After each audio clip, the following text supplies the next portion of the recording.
You're listening to Discography Discussion, episode 204, Living Sacrifice, Revisited, hosted by Dan Terry. If this ever showed up on one of the live streams, just know that I'm dead and Joe's deep faking me. Jon Beatty. What, you mean your Sony Walkman? And Joseph Wren. What about old pants? Can we dig out the Hot Topic pants with the fucking buckles on the ass? Presented by discussmetal.com. And if you think the hammering process is what happens when Dan plays Blood and finds the sledgehammer, then you are ready for this episode of Discography Discussion. I am Joe, that is Dan, that is John. You wanted to talk about Living Sacrifice again. I did, man. We talked about Zao again a few weeks ago. We did it live here on Twitch, and it was a lot of fun. So, this is exciting for me because I love talking about this band.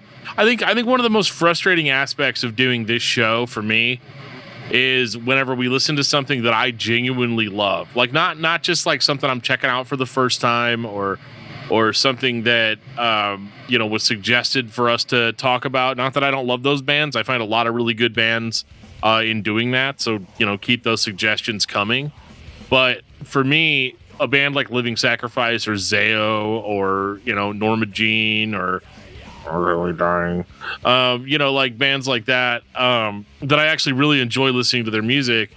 And then it's like, no, we did that. And then, as time goes on, it's like, no, we talked about Living Sacrifice 2 years ago. And I'm like, but I want to do it again because it was so much fun. And I whined and I cried and I got my way, as is often the case. So here we are talking about Living Sacrifice, except I think this is going to be interesting because last time, we didn't have John. And John, you guys are going to be hearing and seeing a lot more of John because he is going to be filling in the empty seat of the third co-host. And I couldn't think of anybody better to kind of challenge some of the opinions, some of the hot takes try that again.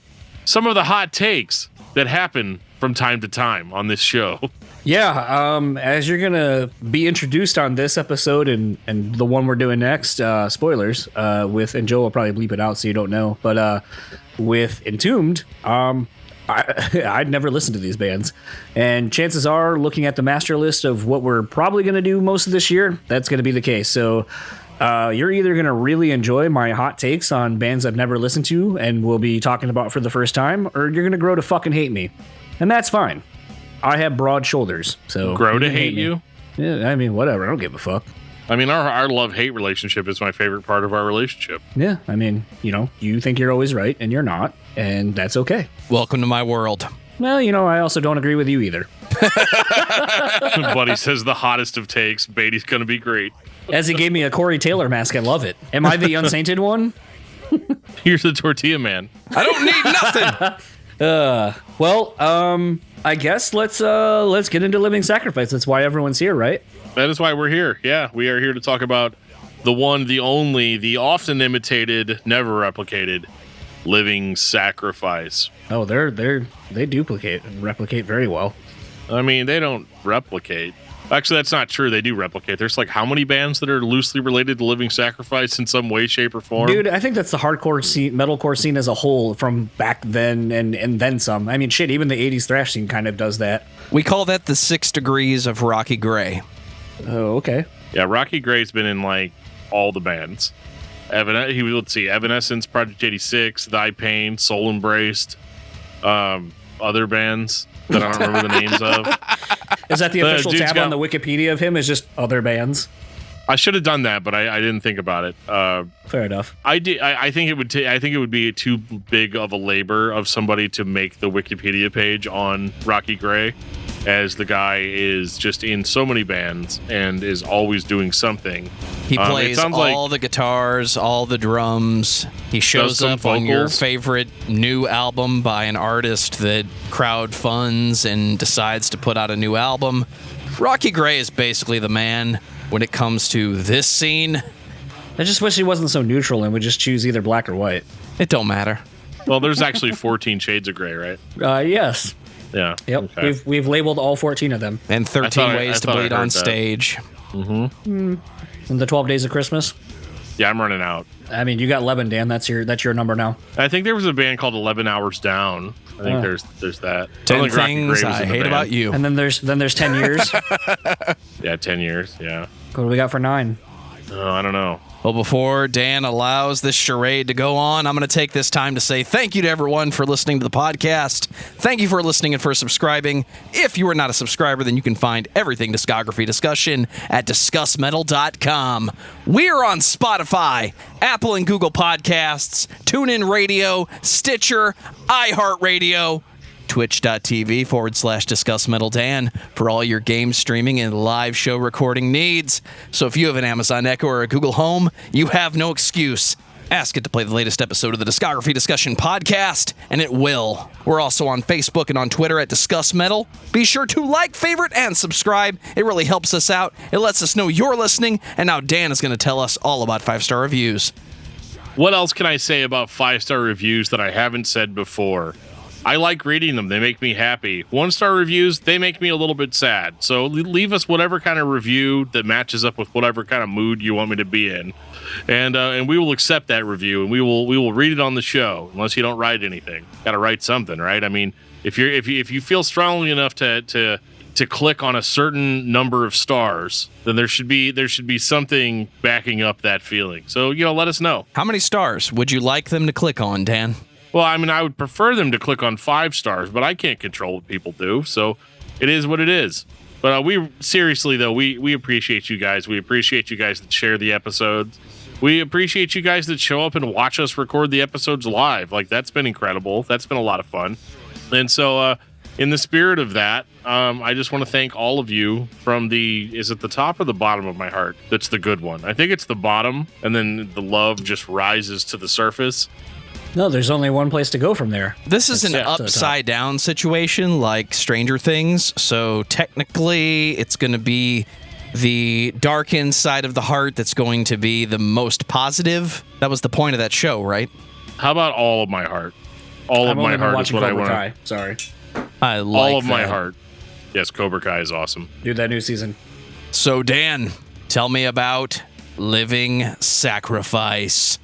Oh my God, guys. Living Sacrifice is a metal band that started in the late 80s. Let's just say 90s, because it's not really. I mean, I think they put a demo out in 89, maybe. Not Yielding to Ungodly. I think that's what it was called.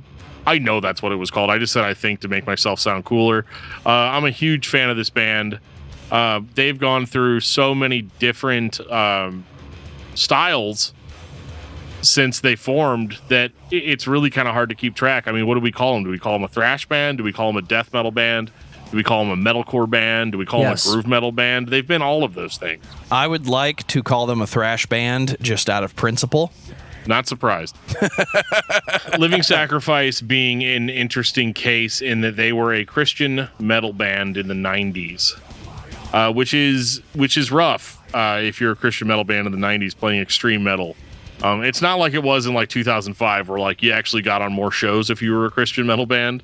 This was a totally different era, and it's very interesting to see a band talking about Christianity, basically becoming a pillar of an entire scene. So I mean, in that scene, these guys they're kind of the band that you look at when you think about Christian metal and hardcore and all of that stuff. People are always like, yeah, man, bands like Zao and Living Sacrifice and Embodiment. Like, I mean, if there's a big 4 of Christian metal, Living Sacrifice is in one of those slots, if not 2. They're definitely one of the bands that come up first when you start listening to heavier music in your youth, and you're friends with a guy named Dan who was almost fully restricted to non-secular music because it was evil. Don't ask me about what that Bleach album really is. He might tell that story later on. But Living Sacrifice takes that sound that you're putting up with because you want it to be okay. You kind of want to believe that your music is as cool as the stuff that's on the radio all the time. But Living Sacrifice, for the most part at least, they definitely are. And they are legendary. Not just in that scene, but in metal in general. I see a lot of bands call out Living Sacrifice as a prime influence when it comes to heavy guitars and riffs and extreme vocals and melody, because they have that too. They definitely have a very interesting relationship with melodic interludes and passages, and we even get some melodic choruses out of them, which is something that you would think that I would hate, but I actually find them to be sparse enough to be acceptable. This is not they don't go full Demon Hunter, because never go full Demon Hunter. I legit thought you were going to say they had a special relationship with God. They do have a special relationship with God. That's 100% true statement. John, what's your history with Living Sacrifice? None, just like my relationship with God. Very good, very good. So, and your relationship with Entombed, right? Yep. Basically, at this point, just assume that I've not listened to anything we're going to talk about until about, what, April? It's going to be an interesting year, guys. I'm going to be a virgin until about April. I think I've mapped out. I mean, that sounds about right. Yep. I'm giving so much of my audio virginity to you guys. Well, we definitely appreciate you. We definitely appreciate having you here, John. So, yeah, I mean, Living Sacrifice is the band that you want to check out if you're not sure, like, what this Christian music thing's all about. And you've heard that there's heavy Christian bands, but you don't really know who to check out. Definitely check out Zao, but also make sure to check out Living Sacrifice. So let's get into it, boys. 1991. Living. Dan, you want to finish this for me? Sacrifice. It's weird though that it's called Living Sacrifice because it's Slayer, right? it straight up is Slayer. So this first Living Sacrifice record is very interesting to me because I feel like as a new band, and these guys were probably in their teens, late teens, whenever they recorded this, the biggest thing that you could do, especially in Christian music, was to sound like Believer. Or Tourniquet, or some of those other bands, the Christian thrash scene that existed prior to Living Sacrifice, the thrash scene that existed before Living Sacrifice was more in almost the style of the more extreme 80s bands. So, I mean, you had heavier bands, heavier vocals, and all of that. Vengeance Rising was really important at the time for having those extreme vocals. Mortification was actually awesome back then for being this, like, brutal, death metal band. But, like, those bands, I hate to say it, they did come across as a lot more original, with the exception of Deliverance, who was basically just Metallica. But most of those bands had a very, very, very, very original sound. Whereas Living Sacrifice came out of the gate with not being as original, but they are notable for being one of the only Christian bands that I can think of that actually sounded like Slayer and really tried to move that sound a little bit forward, and especially in Christian music. So, I mean, in that regard, the actual music contained on it is actually pretty good for thrash metal Slayer sounding stuff.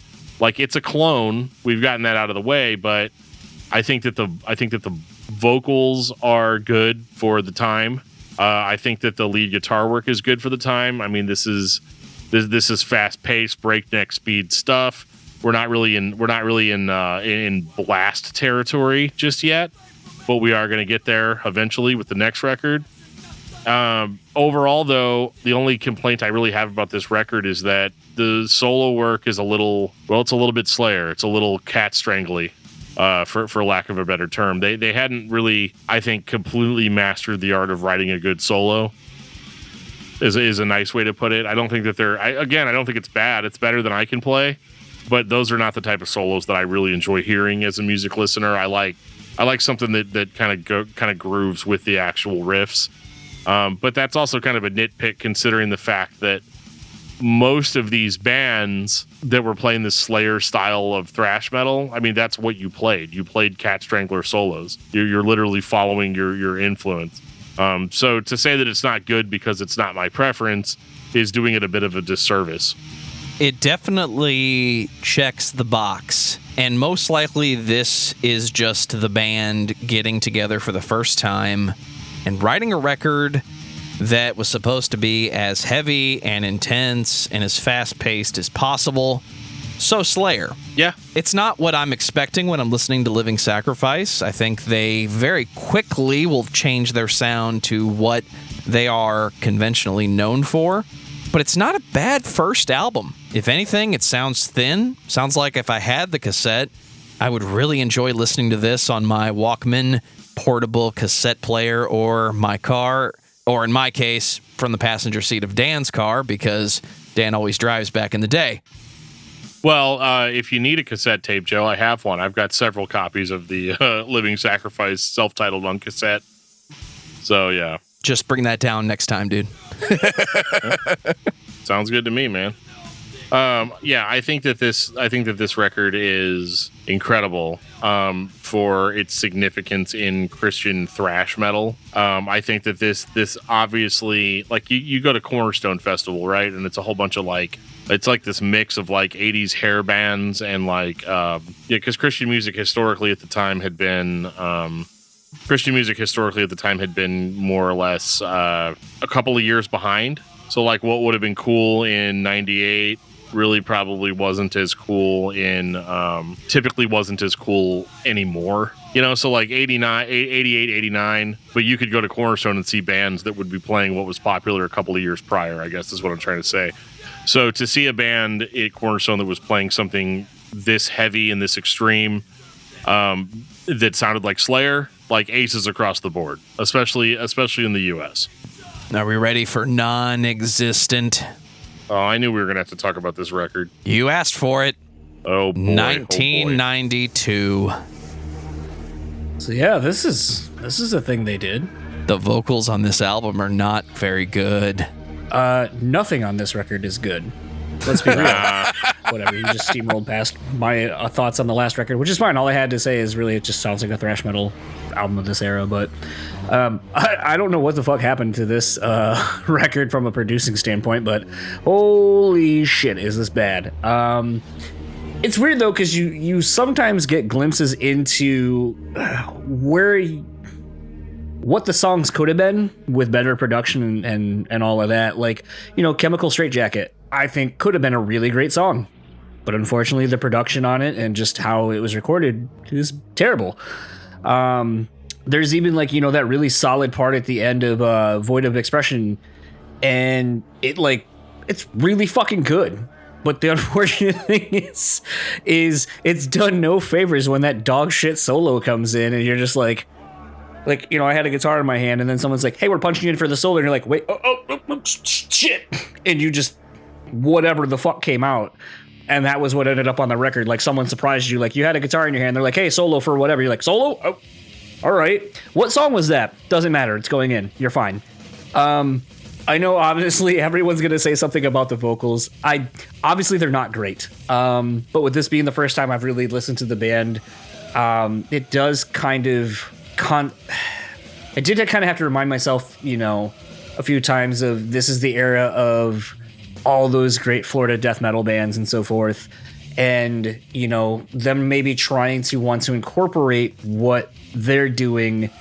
Because, something that Dan and I have talked about, and Dan and I obviously, and I think like a lot of people, grew up completely different. Yeah. So for me, I got to listen to everything. Good, bad, or indifferent. Don't know how you feel about it, but it's interesting to me when you hear bands like this, and for someone like Dan, who is, in a very predominant Christian household and probably has to buy his records at the, what were the Christian bookstore? Is that what they were called? I think. Yes. You have to, you're buying your records there, and potentially this has been deemed acceptable by them to be in the store. There's no cursing, So you're basically trying to find your quote unquote Christian equivalent to whatever the mainstream is listening to. And so what's interesting is trying to think about this band for that demographic, because it's definitely not what how I grew up. Like, I grew up listening not necessarily to a ton of Slayer, but those thrash bands, your Anthraxes and so forth, your Big Four. And so to me, when I hear this, I go, it's like they're trying to sound like these bands and just not quite hitting what makes those bands great or made them great so early on. But I feel like you can see the potential for them to grow and become that band within this genre, like this Christian thrash genre. Could be completely wrong and off base with that, but that's kind of how I felt when listening to Non-Existent. Is it feels like a band who's trying to find their way within this thrashing and how it's kind of growing, especially with all the influences that they can pull from. But it's still, at this point, to me, feels like a band that's trying to emulate, not to originate. Yeah, and I think that, like, Non-Existent, I've had such a weird relationship with, because I didn't hear it first. You know, Okay. the album that got me into Living Sacrifice was The Hammering Process. Okay. Which obviously is a hard act to follow, but as I've said in other podcasts, I heard Hammering Process, and then of course there's the urge to want everything, right? So by the time I'd obtained everything, I had no idea what I was really in for. I knew that the first record was going to sound old, and it did, at the time, because this is like, early 2000s that I'm hearing it. I'm like, it's a record from 1990, and it for the most part, it sounded to me more like par for the course. But Non-Existent was weird because they went for a totally different atmosphere. You've got this cover artwork, which is just kind of scary, at least for the time. It's just full of skulls, and there's like a not superimposed, but like a image of the band that's like a high contrast, like black and white. A lot of bands used that effect on their photos in the 90s. And so what they're trying to show you is just straight brutality. Like we don't want there to be any question with anybody about what kind of band this is. This is death metal. We're going to just be the legit thing. And, I know from people that I've spoken with that record pissed off so many parents in Christian households and pissed off a whole bunch of people that were, it pissed off a whole bunch of people that were really not they just felt like Christian bands were not supposed to cross a certain line, and they felt like they had crossed a line with this. So the record becomes badass just by association, in the sense that it's a little bit more edgy. It's like the modern equivalent of if a Christian band says fuck on a record. People are like, oh, you've crossed that line. Now you're no longer, well, they defined the great line and then they crossed it, right? But like, if the at the time, playing field was level, we're not talking about secular band versus non-secular band, would this version of Living Sacrifice have been signed to a label and gone on tour with other metal bands, or would they be another underground band that really just wanted to be part of that scene? I think that like they were more of a they had a little bit of credibility as far as like, because I know they did tours with like Malevolent Creation and like some of the bigger like death metal bands. I know that once they started playing death metal, that it kind of opened up a lot of doors for them as far as getting more credibility in the scene. I mean, I think mostly they were probably still doing Christian tours, but it is absolutely incredible how far they got in this earlier incarnation, because at the time their music wasn't super original, and I feel like people would have had issues with the Christian lyrics and all that. My understanding, though, is that the fans, that's how the fans acted, but the actual other bands that were like Satanists or whatever were like super, super cool to them, and were like, yeah, like, we're all just out here making metal. There was a story that DJ told on the As the Story Grows podcast about how the dudes from Malevolent Creation like were like basically telling people like, if you mess with these guys, you're messing with us, and like all this stuff. But back on the album itself, it's badass because of the cover artwork. It's going to upset people, Christian people, and it's also badass enough to look like just a regular metal record, that wouldn't necessarily be in the Christian section of a bookstore and or a music store. See, for me, I grew up Christian, so like a lot of, it's always the bookstore where you buy music, not the music store. Well, I'm surprised you didn't buy it at a gas station. Well, if they would have been available at a gas station, I would have bought it for sure. But so you put this thing on, right, and you've got this creepy intro that was made by the dude from Circle of Dust, who later went on to become Cell Dweller. But so like he does this this creepy intro, and it's got like monks chanting, and it really does create a very dark atmosphere. But man, then when the music starts, it like almost completely takes me out of it because of just how badly recorded it is. It doesn't, like, it sounds thin. Like the first Living Sacrifice album sounds better than Non-Existent. You know, it sounds beefier, it sounds harder. Absolutely. This record sounds like it was recorded by somebody that did not know how to record heavy music. And that's actually true. You can ask anybody in the band and they will tell you 100% that, yeah, this guy had no idea what he was doing, and that they had to kind of step in and do a whole bunch of stuff. So you know, there's that. It's not for the incomplete bad sounding, but it is absolutely not as clear as the previous album. Sounds like a tragedy of circumstance. The guy that they hired to record the record didn't know how to record what Living Sacrifice was playing at that time, and this is what we got. It really does come down to the engineer, especially back then. I think it's interesting, though, looking back on the 90s and looking back on this time frame of Christian music and Christian metal, I'm with John. I listened to everything because everything is cool. If it sounds good, listen to it. But this is the time prior to the internet and prior to the current generation of parents where you relied on that establishment to tell you that the music was okay to listen to. You relied on the sanctuary of those establishments. So you go to the Christian bookstore because you as a parent are expecting them to vet the products for you. It's similar to the argument in the 80s about the parental advisory and the PMRC and all of that stuff, just taken to a different place. People that don't have time to listen to every second of these albums just want somebody else to do the work for them. It's interesting to me that the cover of this album is what set everybody off. I would be listening to the content and be more disturbed by the sound of the music than I am by what the cover looks like.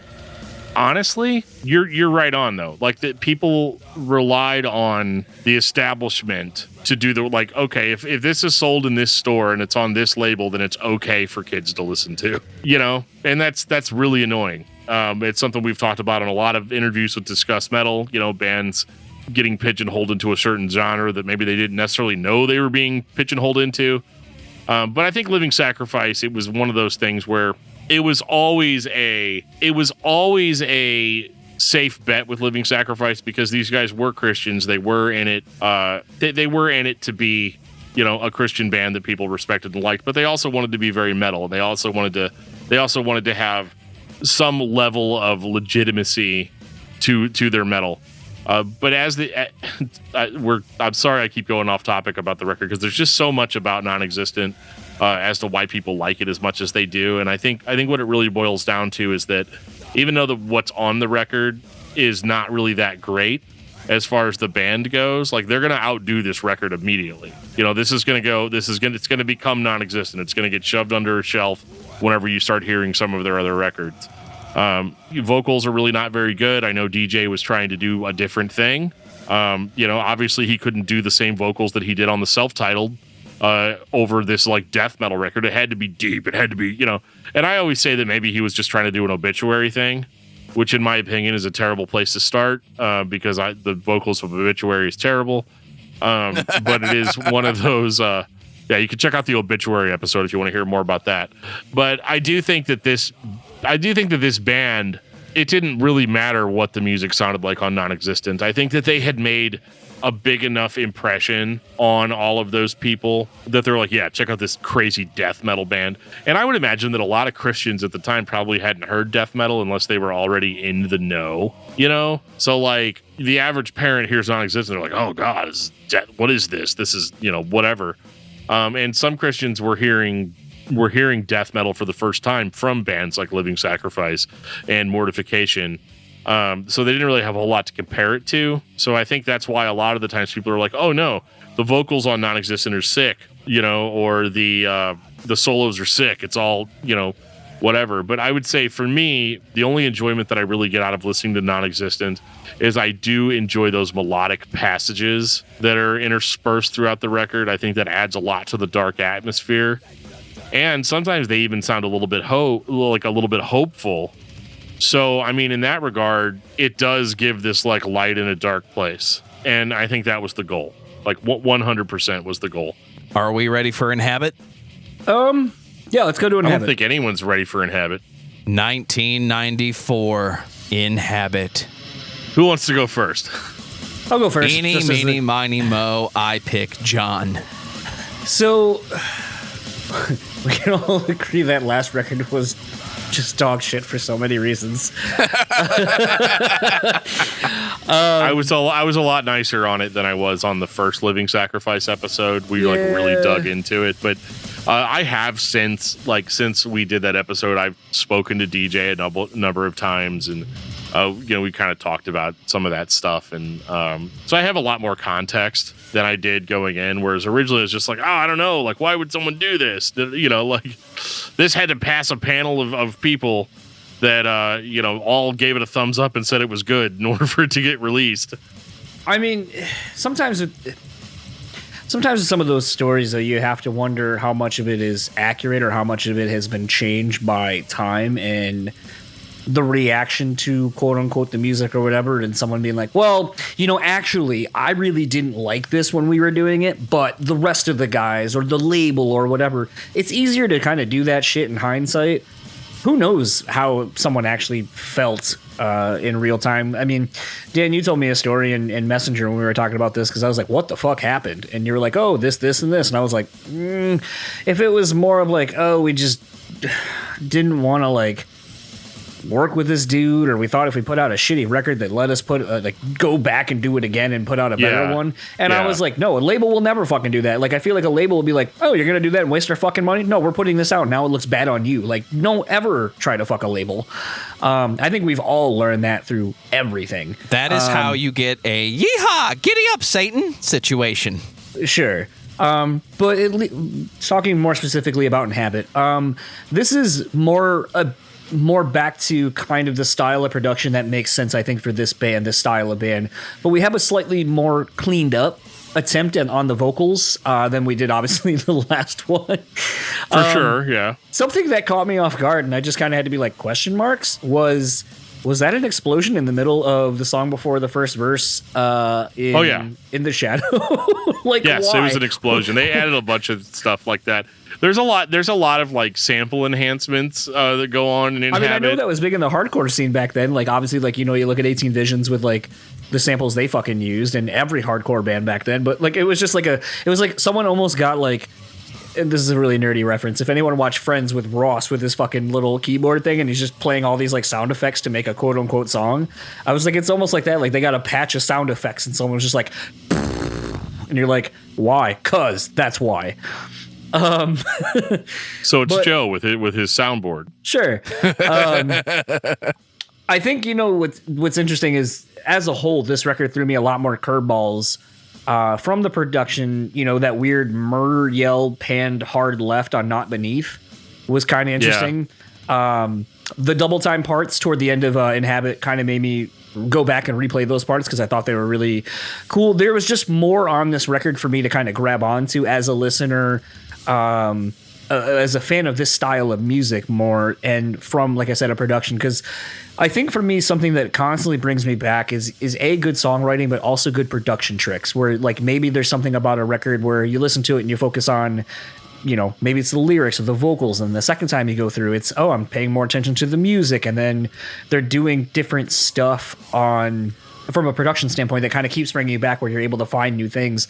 And I think this is one of the first records from this band where it kind of fires on all cylinders, where the mix is good, the production's good, the songwriting's a lot better, and just everything is working together to create a more cohesive, fuller picture of what Living Sacrifice is and is going to be, or can be. Yeah, totally. And Inhabit is a huge improvement for me as far as from Non-Existent, because Non-Existent was just not a great record. But I think one of the biggest things about Inhabit is that they're no longer ripping off of anyone. No. This is where they actually took the good elements that were present in Non-Existent and did it better. They did a better job of it. The drumming is absolutely out of this world, insanely better than anything that they'd ever done before. Lance Garvin is insane on this record, just completely on fire. And it's one of those things where it's almost unbelievable how good it actually is. And then you've got the riffs. The riffs are heavier. This record actually has a punch. The guitars have beef. Like it's the real deal. Finally, like after waiting a little bit, for them to kind of figure it out, they absolutely figure it out. And they blow it out of the water. There's much more attention paid to the vocals, the delivery.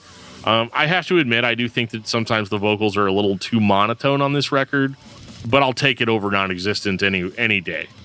I'll take it, and so in that sense, it's like, yeah. And, again, death metal vocals don't have to be good. They have to be there, but they don't have to be good. But they also can't be horrible. It's such a double standard, It's an unpleasable metal fan sort of situation where it's like, I want the vocals to be good and super, brutal and in your face, but at the same time, I also don't really, if they're super, super bad or whatever, I'm going to yell about it. Like, ladies and there's gentlemen, nothing you can do right. Unpleasable metal fan. Yeah, I mean, you're damned if you do, damned if you don't, But I think that damned if you do and damned if you don't.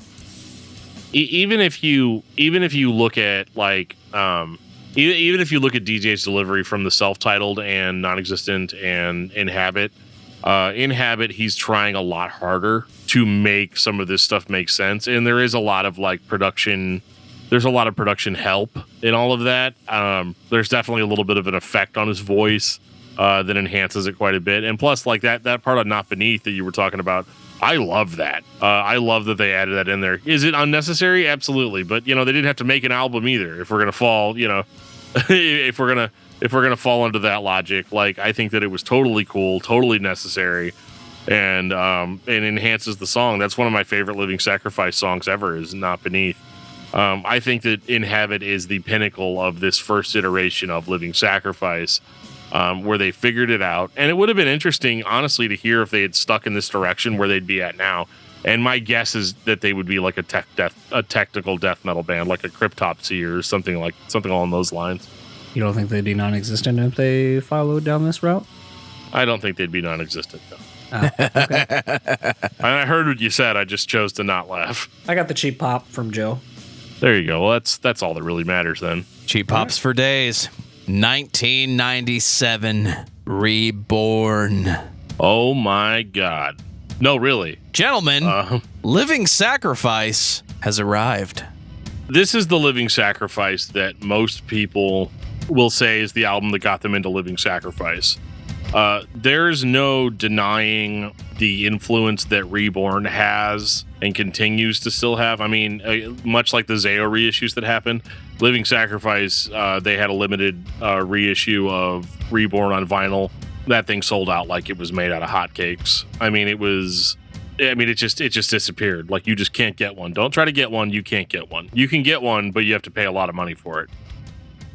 Reborn, you have DJ has exited the band, who was basically, you're not just losing a vocalist in that, but you're losing a band leader. DJ was the band. I mean, as far as he was your typical front man in the sense that he kind of got the shows. You joint manage the band / sing for the band / play bass for the band. So you're losing that in DJ's departure. No pun intended. So he's a Jason Wisdom. Kind of like a Jason Wisdom, yes. Vocalist, bass player. Steve Rowe from Mortification, vocalist, bass player. It's just something about those guys. But so you lose DJ, and the band goes through kind of this weird period of like, what are we going to do? Because now you've got to find a new bass player, which they do. And they find a new bass player, but then it's like, who's going to do vocals? And I think the hard decision there is, do we find somebody new or do we promote from within? Evidently, they promoted from within, whereas Bruce Fitzhugh, who played guitar for the band on all of the records that we just talked about, decided to or from what I understand, was a little bit pressured into it. Step up to the microphone.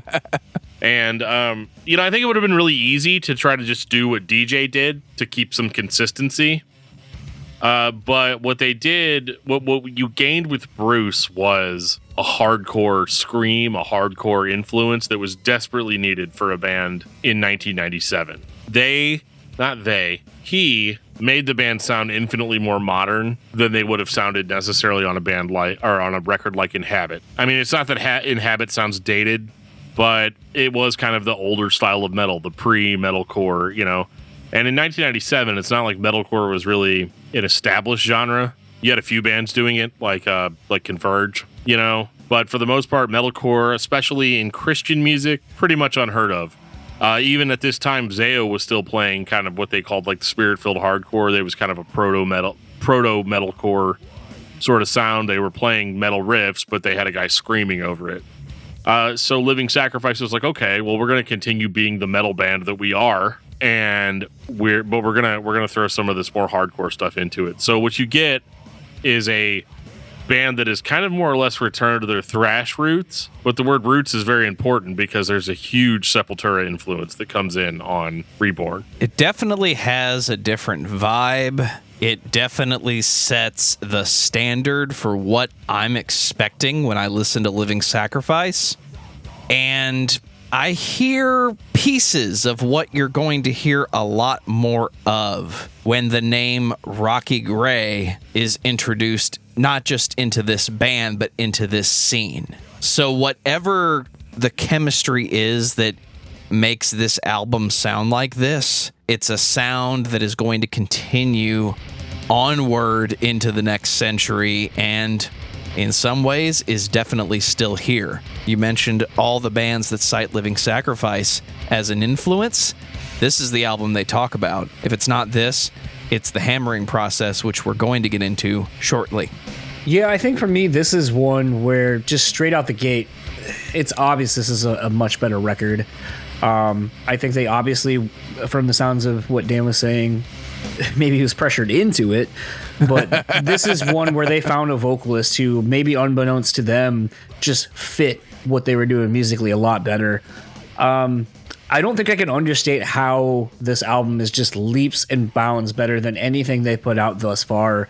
It's almost like instead of having parts of a song, they learned how to really write full songs for this record and paid attention to the flow of a record. You know, I think when people talk about how great this band is, I would have to assume this is the starting point for that conversation to be had.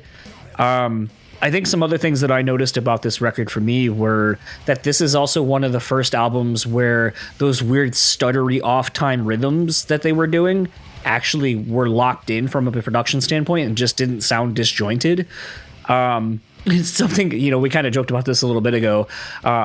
With this band anyway, I feel like No Longer, I feel like has the same cadence as Slipknot for Sick. But obviously, like, maybe Slipknot would have borrowed from this. Like, the cadence to it, I was like, I recognize that. That's almost the same vocal cadence from Sick. Absolutely. I don't know. I don't want to beat the dead horse that we kind of all have in the fact that we like this record. It's a step up from the last one. But when people talk about Living Sacrifice and all the things I've heard people say, to me, this is the first time where I'm like, okay, I can see it. I can hear it. I can understand why people, like, listening to this at times, I was like, oh, I see where Jesse from Killswitch got his vocal style. Yeah. Like, there's obvious influences that I can hear in stuff I listened to that came after this, and I understand why. Before this, I didn't really have that feeling. Like, I was just kind of like, why does everyone like this band? Yeah, and I think the interesting thing too is that, like, they were more, I don't know, like, if you look at lyrics for a minute, I know a lot of people don't like to talk about lyrics with Christian bands, but DJ's lyrics were very biblical. Like, there was always a lesson in each song, you know, that was trying to teach you something, trying to implore some sort of idea on you. But at the same time, when I'm reading through DJ's lyrics, I'm getting a lot of the biblical stuff, which I think was very important to him at the time, and it was his writing style. I mean, almost everything that DJ did rhymed, and was like actually very, very well written, very well composed. Bruce's lyrics, on the other hand, are a little bit more straightforward. They're a little bit more in your face. They're still, the band still has the same message, but they're telling it a little bit differently. But they have moments of just awesome on it, where it's like stuff that you feel like a heavy, aggressive Christian band should have. Like if you look at the song Liar at the very end, where it's like, they played a sample, I've seen the devil and I have chained him. I cut him to pieces. Like it's that sort of thing that really can get somebody that came from a religious background like I did, like really, really amped up. And then they play like what's essentially the heaviest song ever in Liar. That's just like straight blast, and then just ends it off with that clip of Lucifer is no more. And you're like, yeah, this is the kind of stuff that Christian bands should do. Number one, to differentiate themselves from everybody else, and at the same time, also like really establish what their message is, and to keep it consistent with what it was in the past.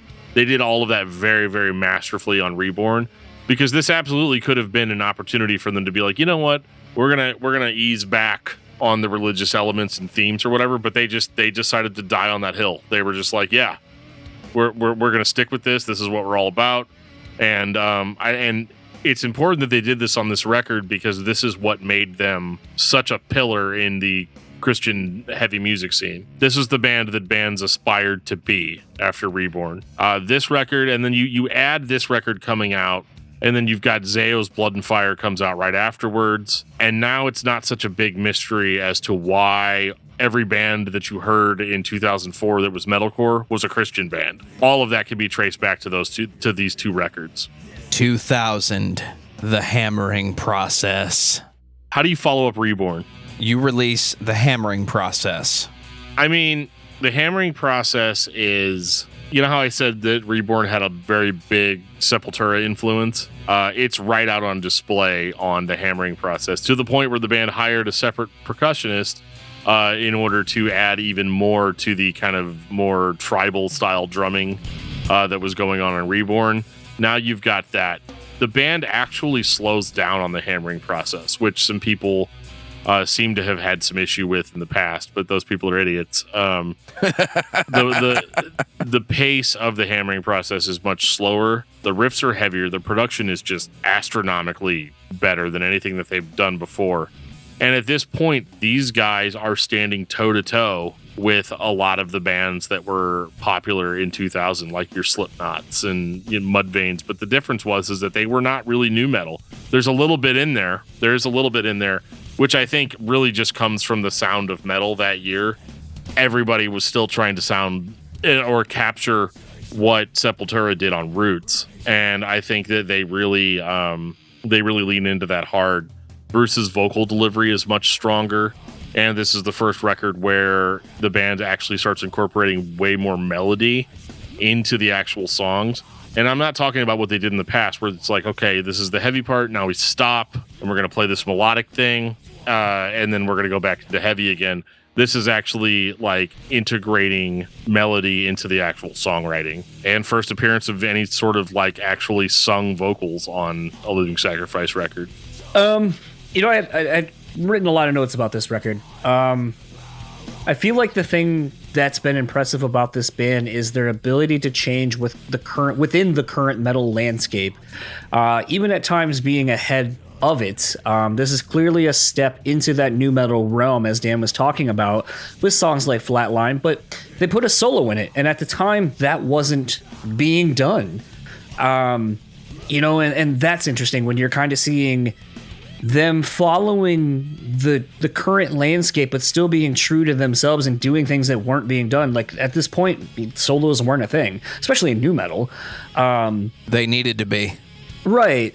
And I mean, I agree. But I think the thing is too, and I know I said it on the other albums, but man, like, this is a band that I think really hits their stride when they slow down and stay in that mid-tempo-y area. Altered Life, one of the first examples of them bringing melody into into the vocals, as Dan kind of said. So that's, now a new welcomed addition to the band's ever evolving sound as we're, a few records in. And I also still love that the band hasn't abandoned the things that made them them. Like, I'm saying solos, but like, they didn't abandon them. When a lot of 80s bands were like, oh, the new thing is don't do solo, so fuck it, we're not going to. Or the bands that were coming out, this is a very weird example, but I know for a fact that this person had said this.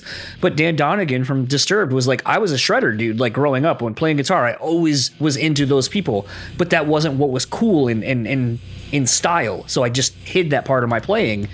And, now there's solos on all the Disturbed fucking tracks because that's who he is as a player.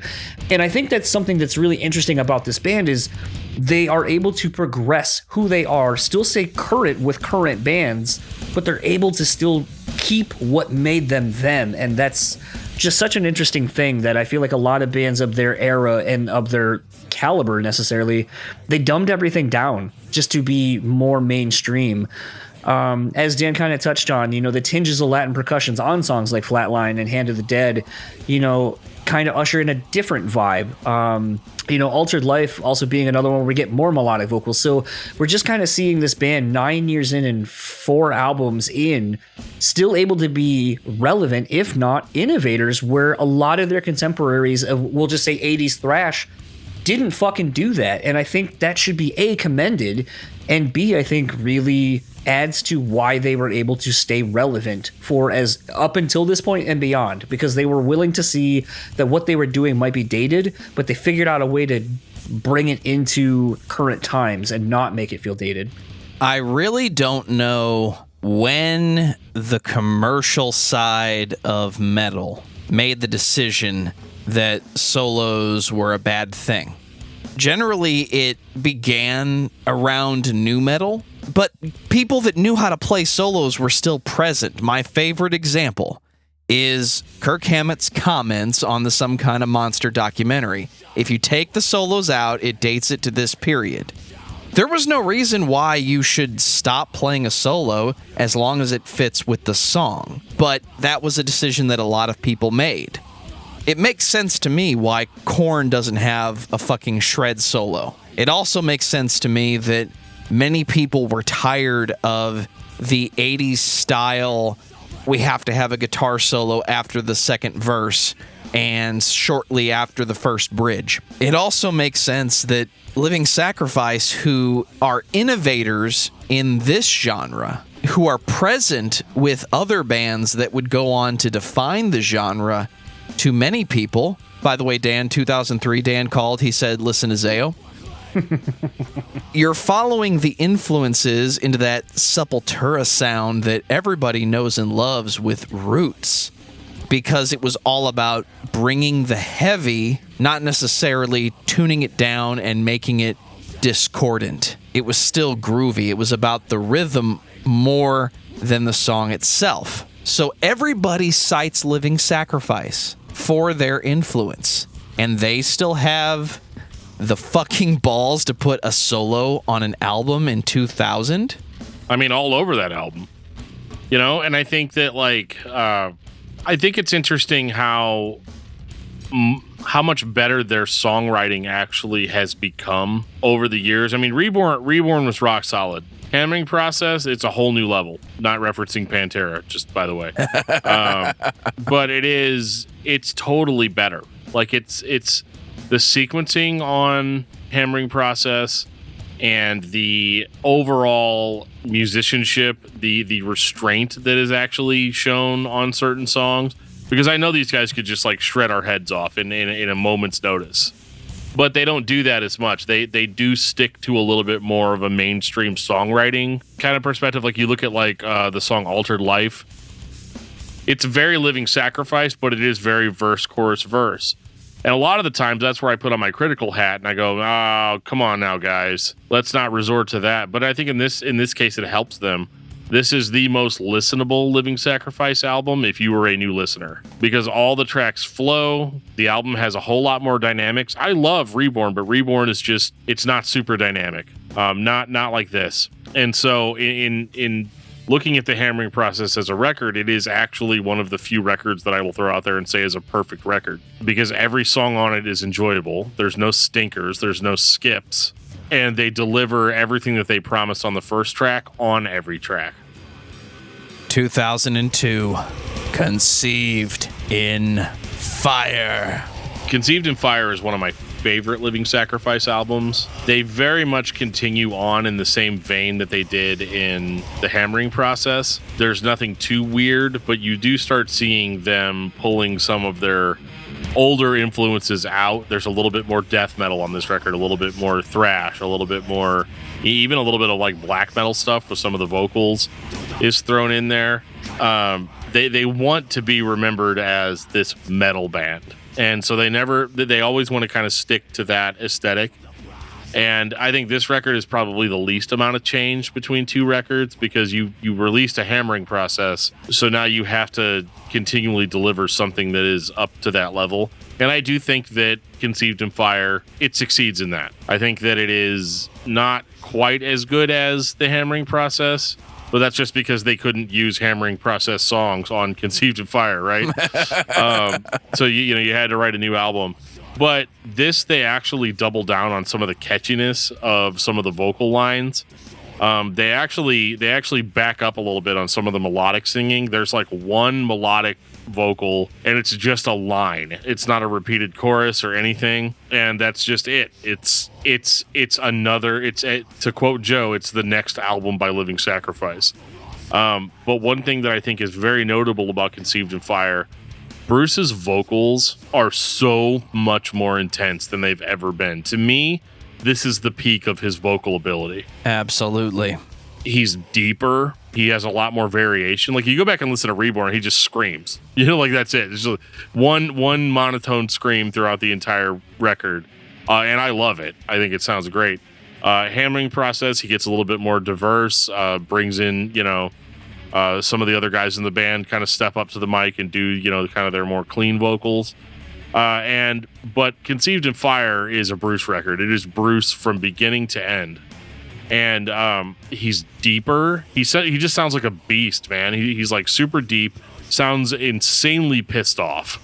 And I don't know, it just works really, really well. And I think my favorite song on Conceived in Fire is the song Ignite, which is almost, it doubles down on the percussive elements of the band in such a way that they almost start reaching like a Meshuggah level of technicality with rhythm. And I mean, that's the first time that like I've ever been like, whoa, like this is them doing something that is actually like super innovative and something that other people are going to latch onto and try to replicate.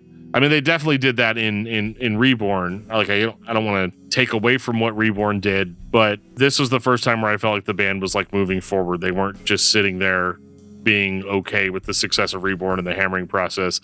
They were actually doing something really cool.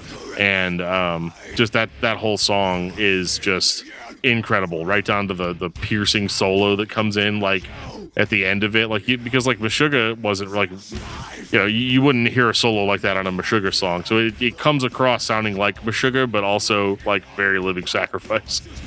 I think the thing that's interesting about this record is, a song like Symbiotic just really brings back some of the older thrash elements of the side of the band, especially, with that solo in it. I'm still just kind of really blown away by the extra percussion, which seems to, at this point now, be on full display. Even as early as like the first couple of tracks, and almost adds, like Dan said on the last record, a little bit of that Sepultura Soulfly kind of vibe meets Slipknot at times, because I feel like I hear like a keg or something, like not a straight Latin percussion, but something a little bit more, I guess, straight ahead. This might be honestly just one of the few bands, like I said, that tries something on a previous record and then really just finds a way to integrate it more into what they're doing on the next release. And it's just really refreshing, especially in a genre and scene that's evolving at this point, on Conceived in Fire at this era of metalcore and so forth, that really you're just not used to seeing or hearing. And I can't understate that enough. A lot of times where we as fans are like, we're so fickle, where if you don't do anything, all we go is, oh, fuck, you're not changing. But then if you do too much, wow, fuck, you're doing too much. And there doesn't seem to be that middle ground that we as fans will appreciate, where we're like, okay, you grew enough, but you didn't venture too far out of what I want you to do. And this is a band that I feel has done a very good job of straddling that very thin line that we as fans often put bands into, while not making it feel like a contrived effort either. And that... like I said, it's something I'm going to keep talking on and as a talking point. But it's just really interesting to see a band that started off as an 80s kind of thrash band be able to progress and stay current with the current metal, quote unquote metal scene, and it not feel forced or fake. And we can name so many bands in this era of this time that tried doing that shit, and it just does not fucking work.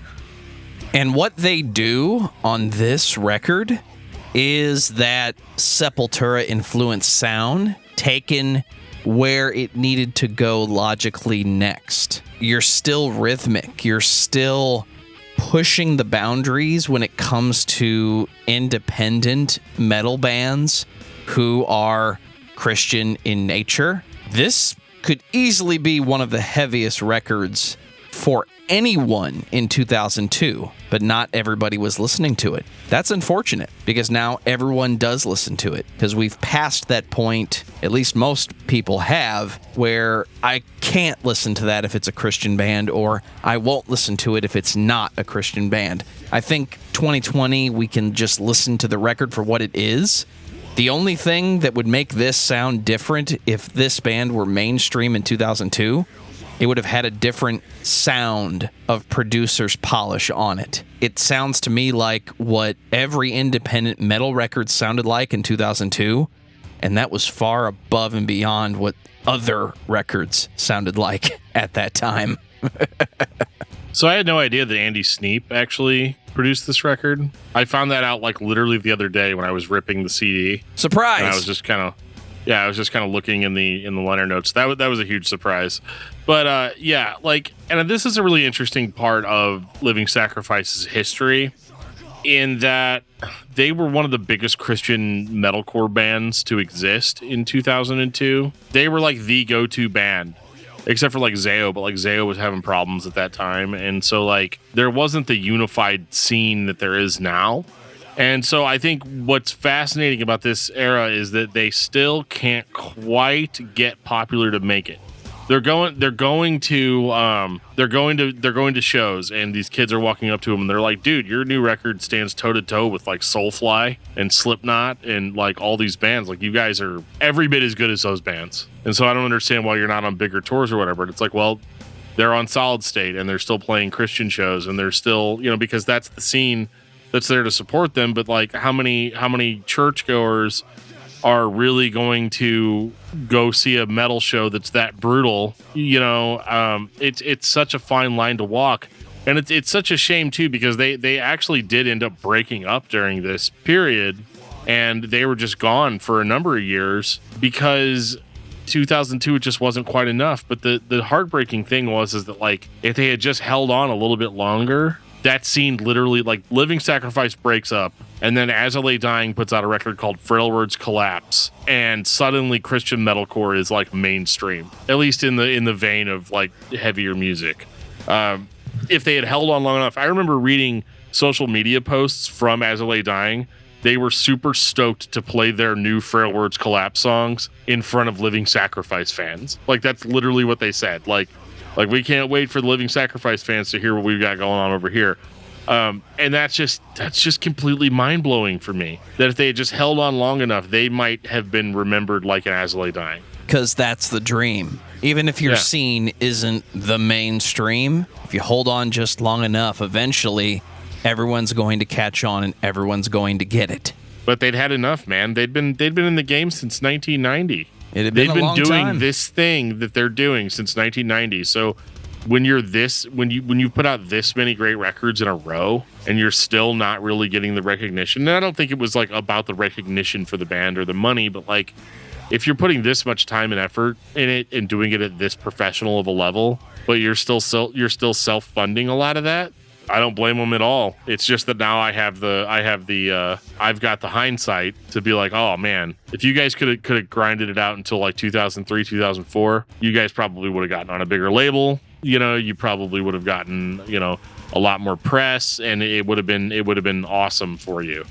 But they didn't, and they decided to break up, and that's when bands like Demon Hunter started coming out, and bands like As Lay Dying and Under Oath got more popular, and then suddenly you had like this whole brand new, like a second wave of Christian metalcore, which ultimately ended up going on to tons and tons of success. And that was kind of it for Living Sacrifice for a long time. They put out a record called In Memoriam, which was just like their final release, which actually... The interesting thing about In Memoriam is that there is 3 brand new songs, and I don't know if they were leftovers, but they're actually like really good Living Sacrifice songs. They sound very similar to like a Hammering Process, Conceived in Fire type of sound. And Buddy and I used to actually do a radio show, and we played those songs all the time in the regular rotation. And yeah, it was good. It had those 3 songs. And one of my favorite songs off In Memoriam is the re-record of Enthroned from Non-Existent. They re-recorded a Non-Existent track with the modern lineup. And oh my God, like if they had re-recorded the entire Non-Existent album with that lineup, I mean, we wouldn't even be having this conversation. We'd be like, yep, Non-Existent, the re-record, best album ever made. Like hands down. Bruce just brings something to that track, and the ferocity of the band with all their modern influences, bringing it to bear on that old song. Enthroned 98 is incredible.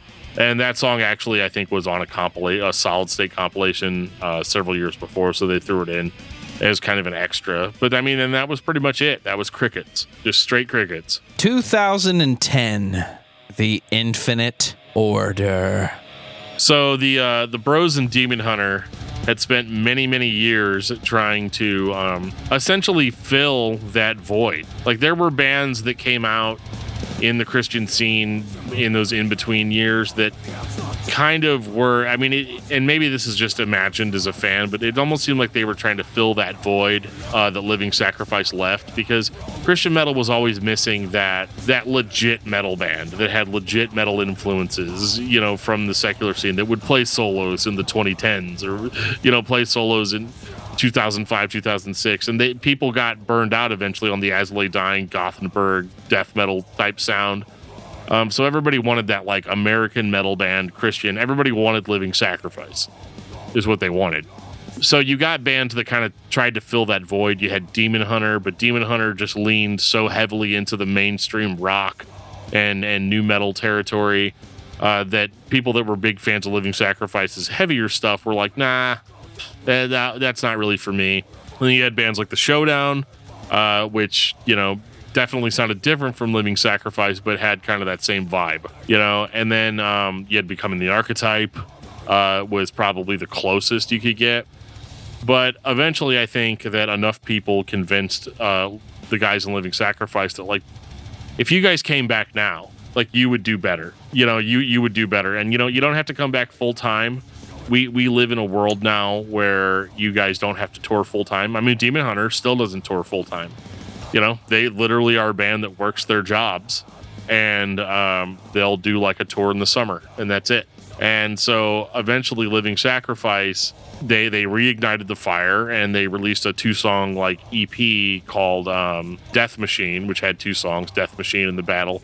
And I remember being super, super stoked for those songs. And then they're like, okay, now that we've made a little bit of like iTunes sales, on this, we'll go ahead and record a new record. And what we got was The Infinite Order. Generally, the sound of Living Sacrifice from 2000 to present day is credited to Rocky Gray's influence. I don't know if that is 100% true, or if Rocky Gray's style just generally leans in that direction we've been discussing.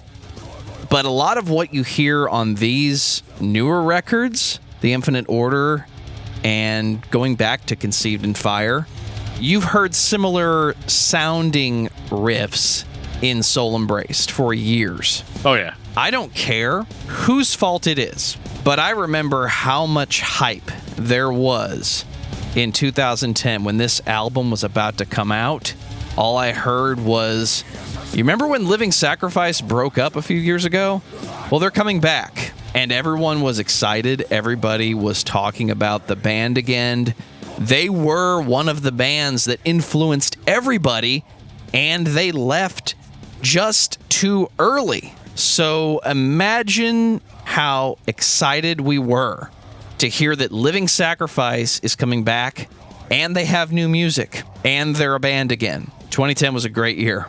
They're a band you can go see again. You know, hasn't been that way, you know, obviously recently, but like they were a band that you could catch on a show and you could catch on a tour. And The Infinite Order is an interesting record because I would say it's probably the safest Living Sacrifice record that they could have put out. And don't get me wrong, I'm criticizing it for being safe, but it's super smart.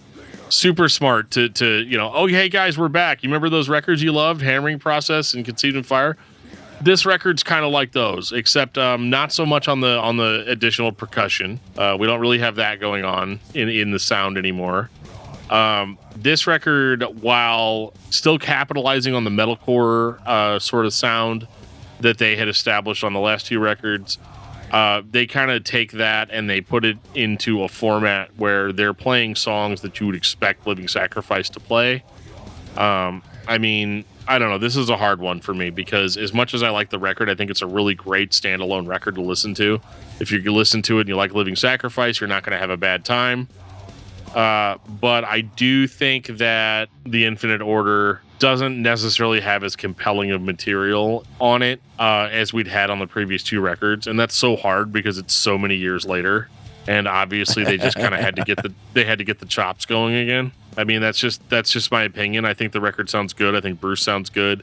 I think they actually still do sound like a young band, which is admirable considering how long they've been a band. But yeah, I think they do some interesting things on this record. The last two tracks being like kind of a slower paced, like kind of dirtier songs, like focusing more on that like slow, heavy sound. And they pull a lot of their thrash from the past into some of these song structures. Rules of Engagement, I think, is probably my favorite song on the record. Nietzsche's Madness is good. You know, like I said, it's not that this record doesn't have bangers on it. It does. But for whatever reason, it just didn't hit me the same way Conceived in Fire did, which could also just go back to that age-old, I'm sorry, we can't make you feel the way you felt in 2003. Yeah, what's interesting about this is, like, you know, how I said previously how this band has done a really good job of blending its whole catalog up to this point. You know, I feel like this was them trying to go more back to the thrash roots that, you know, they kind of came from, and maybe a lot of older fans were wanting. I don't know if fans wanted that, but still adding what was becoming now modern metalcore. You know, at this point it's 2010, so metalcore, Christian metalcore especially, is huge. You know, obviously they're on one of the bigger labels of that style, basically in Solid State. I kept asking myself this question when listening to this record, especially given the fact that they were basically on a quote-unquote 8-year hiatus or whatever. I still don't know if these guys are innovating a sound and or style, or just doing a very great job of integrating what's popular within that sound while still somehow not making it feel contrived. I think the lack of contrived is an indicator that it's them. It's not, this is popular, let's do this. I think that they have a specific way of putting things together that is unique to this band. I can't think of another band that does not have Rocky Gray in it that can put together this style of metal or metalcore.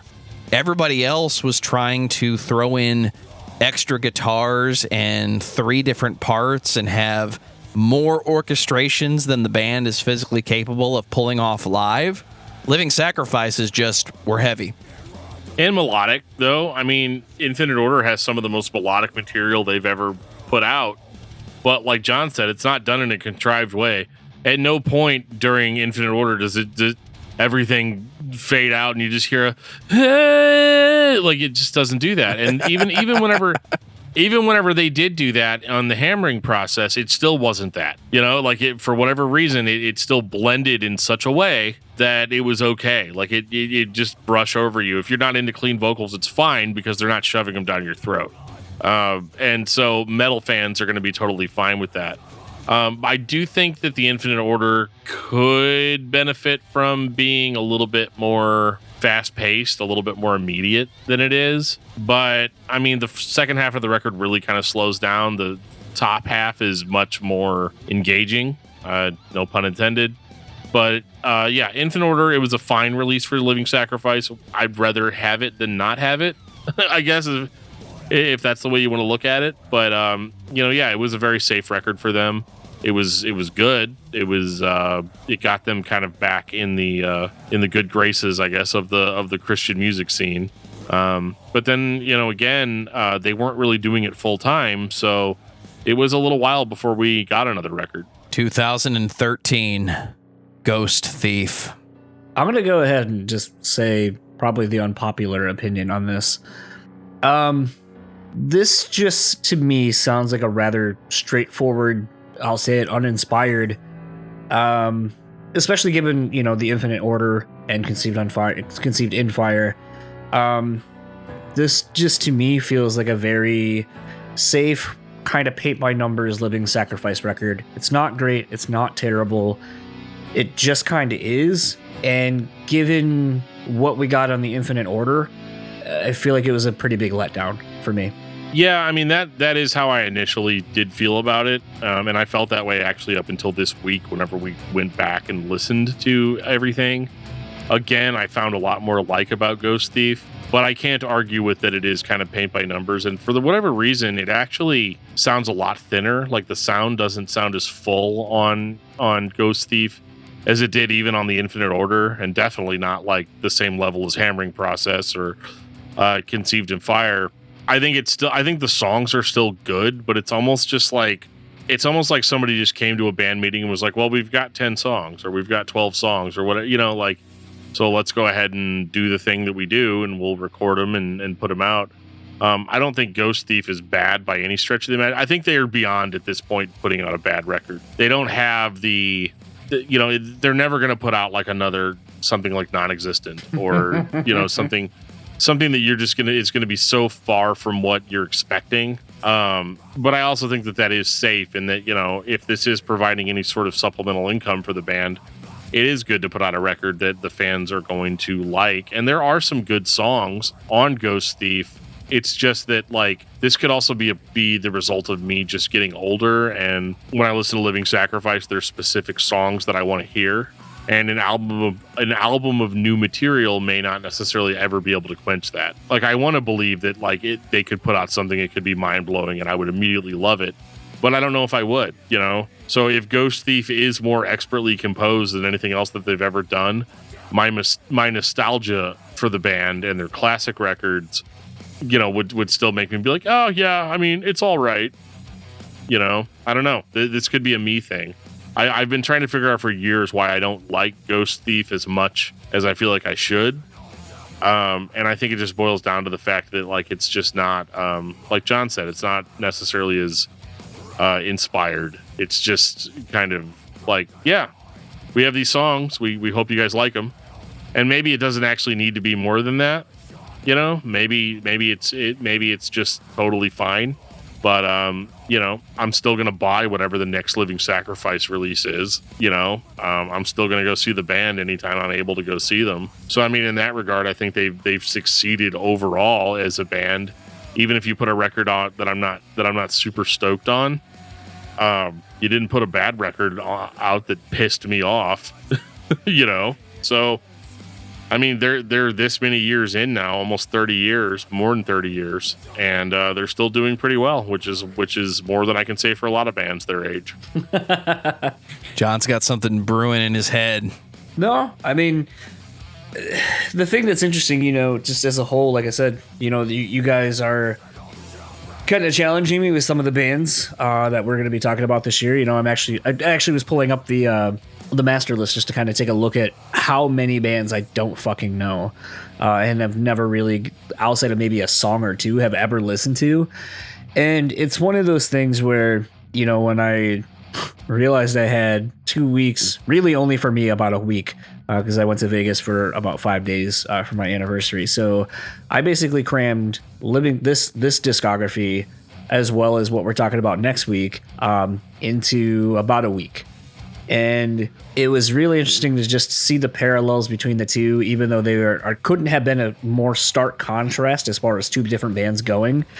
But that's kind of the interesting thing about some of this sometimes when doing these is you're like, oh, there's actually a lot more similarities between bands that are polar opposites of each other than you think. And sometimes it takes doing something like this to kind of realize that. And I'm kind of glad, you know, like, because now at least, you know, Living Sacrifice is one of those bands for a lot of the bands that I like, you know, like I said earlier, I could hear where Jesse's vocal style came from Killswitch Engage.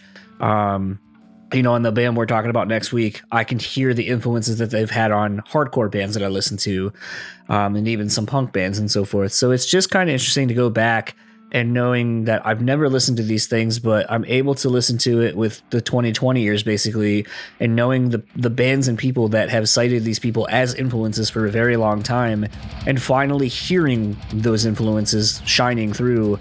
And it may not necessarily be something that I'm going to go back and listen to all the time, but at least I have the appreciation and understanding now. And I think that's something that this show has always kind of strived to do, is maybe be the conduit for, you may like XYZ mainstream band, or, you know, quote unquote mainstream. We'll say like a band like Killswitch is mainstream to us.